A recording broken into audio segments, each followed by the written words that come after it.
Motown masterpieces on display.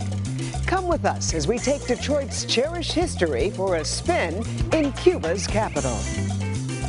Boy, that rhythm gets to you, doesn't it? And you know, as of this past August, the American flag is again flying over the American embassy in Havana, Cuba. It's nothing close to an open, friendly relationship just yet between the two countries, but things are clearly changing. While many Cubans hope desperately for an end to the American embargo, some hope that Cuba can find a way to keep its very unique identity.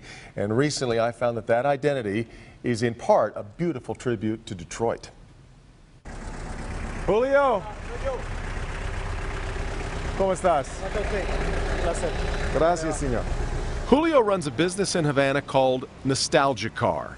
It is a great name, but the operative phrase of the sentence is runs a business, something new to the Cuban lexicon. Julio owns a fleet of immaculate old Chevys and Fords that give tourists the cushy Havana cruise they've dreamed of. How different, and this may be difficult to explain, but how different is the new Cuba he's talking about from the old Cuba? No es difícil de explicar. It's not very difficult to explain. I simply think this is a Cuba with more possibilities for Cubans. One of Julio's drivers is John Edel, a former English teacher who helps translate. But he's for Julio. Let us note that the cars seem to speak for themselves. Walking around the Nostalgia Car garage is like hanging out at the drive-in from American Graffiti. Imagine if he could just set up shop along Woodward for the Dream Cruise. But there's an important distinction between the cruisers of the U.S. and the drivers of Cuba. I point out to Julio that in the U.S., owners of these old beauties often take them out only on weekends or for special occasions. Yo tuviese que dejar de usar mis clásicos en Cuba, porque fueron solo los fines de semana, creo que me moriría.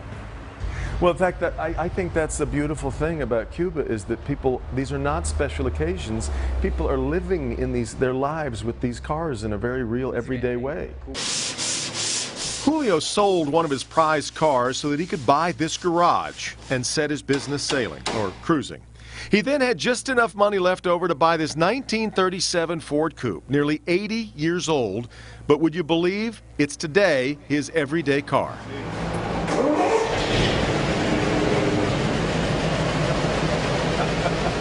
Oh, baby. Baby, yes.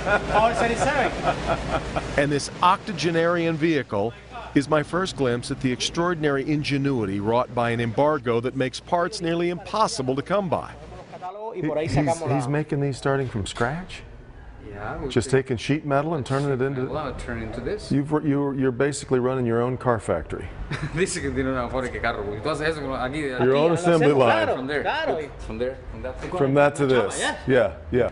Pero esto es increíble porque esto es sin recursos, sin herramientas. Because you have no machinery, no tools to make this. Esto con un martillo, un cincel y buscando on that table, the shit table is That's insane. I'm blown away. I had no idea. From a piece of sheet metal, his miracle workers will bend, pound, and shape a smooth new piece that will look like original American steel by the time it's welded, sanded, and painted.